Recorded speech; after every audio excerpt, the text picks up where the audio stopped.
Let's examine the real-world problem-solving rubric by coding one of the anchor lessons.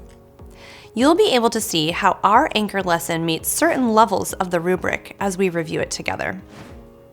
In the Modifying Recipes lesson, learners select a recipe and then modify the recipe by halving, doubling, tripling, and quadrupling it. The lesson requires learners to apply their math skills to solve the calculations. However, they do not have all the information they need to complete the task. Problem solving is, therefore, the main requirement. In this lesson, learners complete a task that real people do every day. Chefs and home cooks regularly modify recipes to meet the needs of the group they are feeding.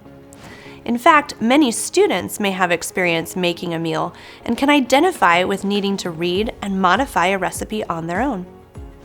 Because learners work on a real-world problem that chefs and others experience, this lesson meets the next requirement in the rubric.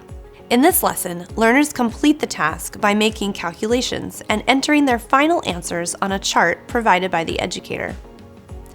Innovation requires learners to put their solutions into the real world. In this lesson, learners do not cook their recipe based on their calculations. Therefore, the lesson codes a 3 on the rubric. While an educator may not want to modify the lesson to code higher, take a few minutes and consider, could the lesson be modified to meet a code 4? What changes would the educator need to make?